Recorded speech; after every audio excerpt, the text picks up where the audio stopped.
Section 5, Unit 3, Machining Operations on a Lathe. Introduction. This chapter discusses definitions of machining and machine tools, history of machining and its progress, machining in daily life, major machine tools and equipment, tools, processes, and technology. Depth of cut, speed, feed, and machining time. Depth of cut, distance tool is engaged within the workpiece. The speed is the RPM of the spindle.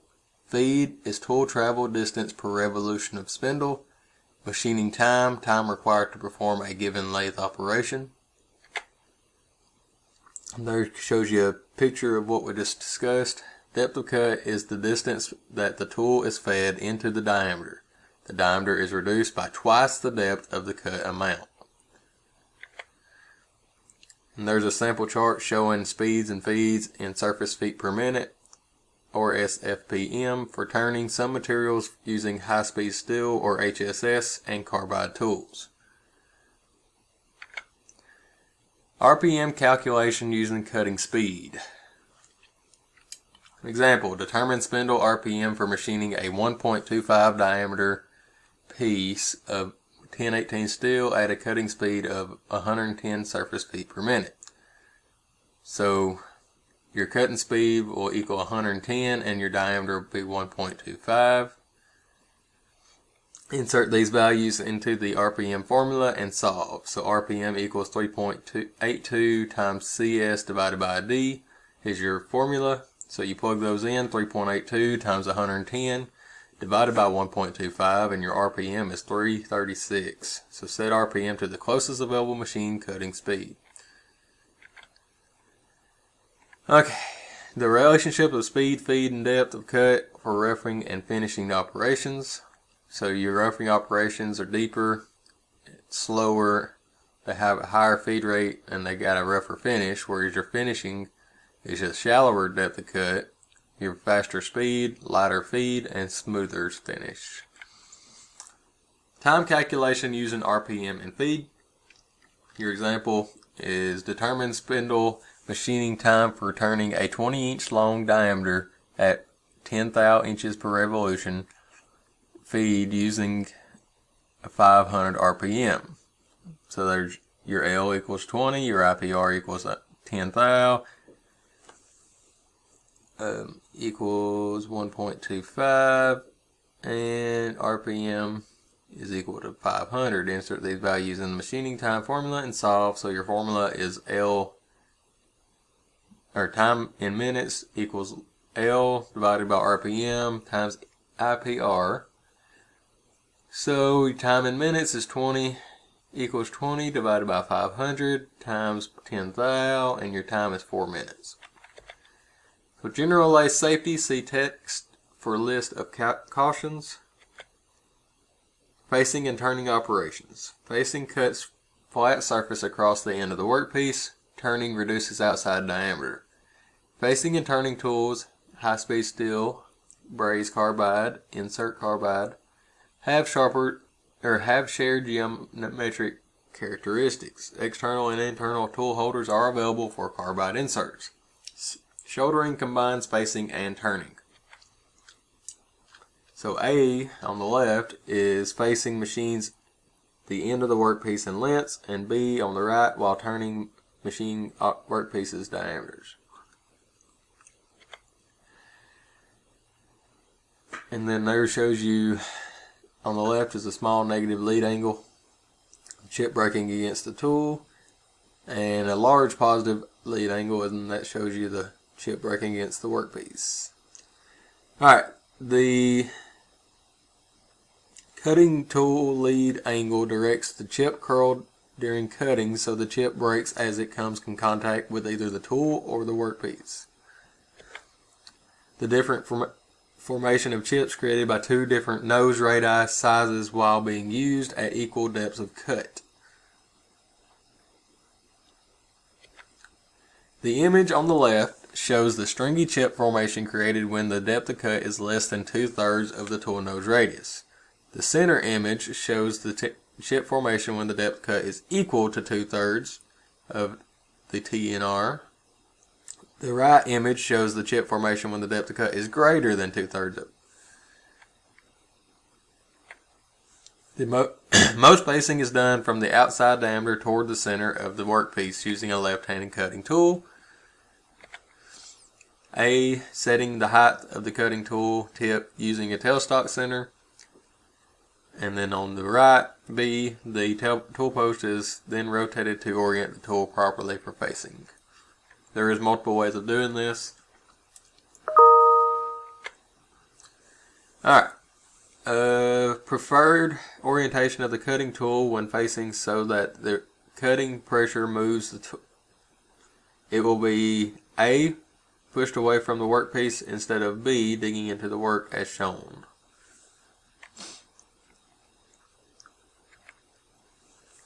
A. On the left, mount cutting tools short and rigidly. B. On the right, excessive extension or overhang of the tool holder, or compound rest will cause vibration during machining.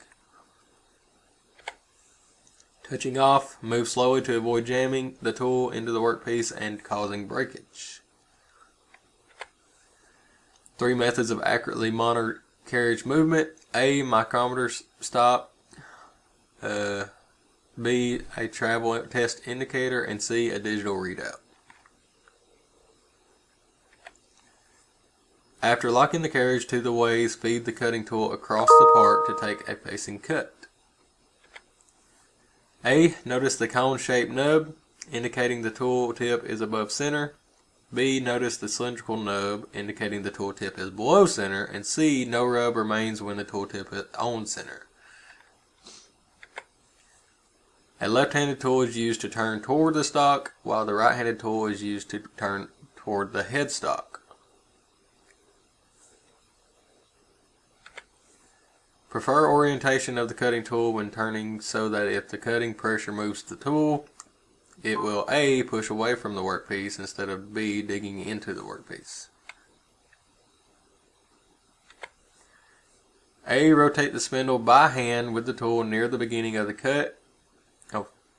And B. At the end of the cut, check for clearance between the tool and the workpiece device, or work holding device. Touching off the workpiece diameter to set a reference points for taking depth of cut. So you can see that they've got it blued up and it's touching in that little white line there, or silver line. A straight turning cut being taken on the lathe.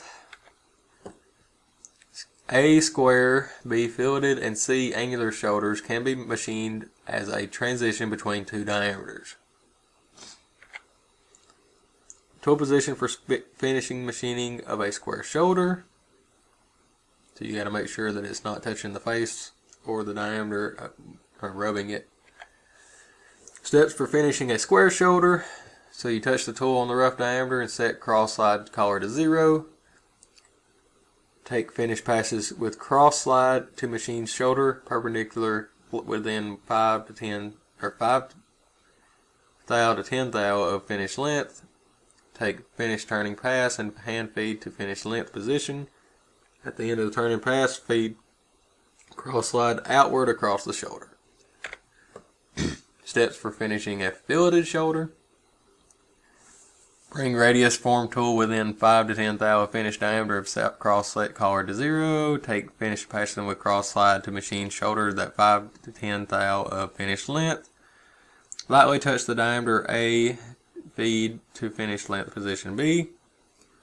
Cross slide outward across the shoulder. Steps for finishing an angular shoulder. Rough shoulder to 5 to 10 thou of length at smaller diameter. Leave material on small diameter for finish turning pass. Set compound rest to desired angle. Rough angled shoulder within compound rest. Finish turn diameter, and at the end of turning pass, hand feed to the finished length. Then finish angle shoulder by feeding compound rest. File left-handed on the lathe to avoid reaching over a rotating workpiece device or work holding device. Always use the file with a handle. Deburr sharp edges of the workpiece by rolling the file over the edge as it is being pushed across the work. A. Hold a strip of abrasive cloth or paper between the thumb and forefinger, keeping fingers and hands away from the rotating work. Never wrap cloth or paper around fingers or completely around the work. Hole making on the lathe. Center and spot drilling, reaming, counterboring, countersinking, boring, and internal shouldering. A. Center drilling a workpiece held on it in a 3-jaw chuck using a tailstock mounted with a drill chuck. And B. Depth of the center drill hole is important when the work is being mounted with lathe centers. Spot drills come in different sizes within the different tip angles. Note that there is no margin or body clearance. They are more solid than center drills and can withstand heavier feed rates. Drilling a hole with a Morse taper shank drill held directly in a lathe tailstock. Reaming a hole with a straight shank reamer held on the tailstock mounted drill chuck. Boring using a single point cutting tool, machine internal diameters, much like turning operations, machine external diameters. Boring bars used for small diameter hole machining are often made from solid high-speed steel, solid carbide, or brazed carbide. Boring bar used to hold high-speed steel or carbide cutting bits. Some carbide inserted boring bars. Mount a boring bar as short as possible to minimize chatter, but make sure it is long enough so there is no collision between the tool holder and the workpiece. Touching off against the existing diameter with a boring tool. Method for creating an internal square shoulder with a boring bar. So touch the tool to rough bore and set cross slide collar to 0. Take facing passes with the cross slide to machine bore shoulder perpendicular within 5 to 10 thou of finished length. Take finished boring past hand feed to finished length position, and at the end of the boring pass, feed cross slide toward the part center to finish. Thread cutting with taps and dies. Internal threads can be created with a tailstock guiding tap, using a tailstock for alignment to tap a hole on the lathe. External threads can be created with a tailstock guide die. Cut external threads with a threading die on the lathe. The face of a tailstock mounted chuck or tailstock quill will help the die square. Form cutting produce contoured surface on a conventional lathe contains a negative form of desired part shape. Form tools can be used to machine contoured surfaces. Grooving creates grooves or necks. Parting cuts off workpiece at desired length. Some common groove shapes machined on the lathe. Grooving and cut-off operations should never be performed on a work mounted between centers. Damage to equipment or personal injury can result. Examples of many different grooving and cut-off tools and holders available in both high-speed steel and inserted carbide types. When performing grooving or parting, be sure the tool is set at 90 degrees to the ways. Machining an external groove with a high-speed steel tool, the chip should curl into a circle on the top of the tool. A specially designed boring bar can be machined for internal grooves.